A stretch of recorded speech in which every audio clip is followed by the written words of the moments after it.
Bonjour, j'ai eu la grâce de servir Dieu pendant quelques décennies. J'ai eu la grâce de le servir dans différents aspects de l'Église. J'ai été évangéliste, missionnaire, planteur d'église, pasteur, enseignant, aumônier, et administratif, secrétaire permanent des champs missionnaires. Donc, j'ai eu la grâce de le servir dans beaucoup d'aspects de son travail, de son royaume. J'ai aussi la grâce de traverser beaucoup de paysages théologiques. Et oui, mon premier cycle, c'était dans une faculté évangélique. Mon deuxième cycle, dans une faculté libérale. Et mes études post-universitaires, dans une faculté catholique. Oui, au début, j'ai pu travailler comme missionnaire. Et nous avons implanté des églises au champ missionnaire Plateau Bateke. Alors, ça c'était vers les années 1980 et quelques. Là, le travail était pas facile, mais c'était pas aussi très difficile comme maintenant, car c'était facile de détecter les païens ou le paganisme et le fétichisme.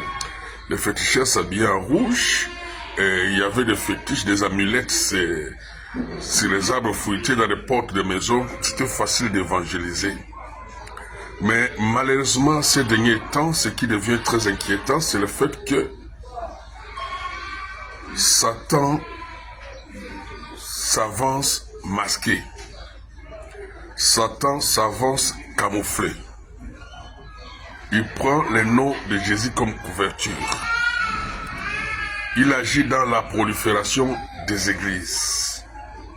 Et s'avançant masqué, prenant le nom de Jésus comme couverture, et il ne rencontre presque pas de résistance. Et c'est vraiment inquiétant. Il avance dans une vitesse et des proportions incontrôlables.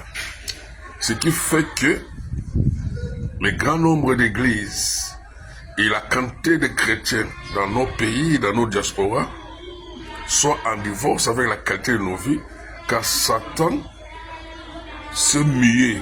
Le verbe muer, changer de peau, hein, se couvre du nom de Jésus, comme le font des virus. Hein. Je suis né dans une famille aussi médicale, il y a beaucoup de médecins. Quand nous parlons, ils disent que par moment, il y a une mutation de virus qui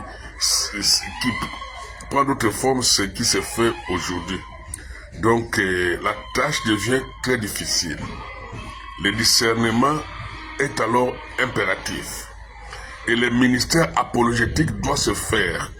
Nous ne devons pas nous taire, car nous voyons que ceux qui se réclament de Dieu, ceux qui se réclament servir Jésus, dans leur pratique, dans leur histoire, ce n'est pas conforme à la volonté ou à la doctrine saine, le ministère apologétique, comme l'a fait l'apôtre Jean contre le docétisme, comme l'ont fait les pères de l'Église.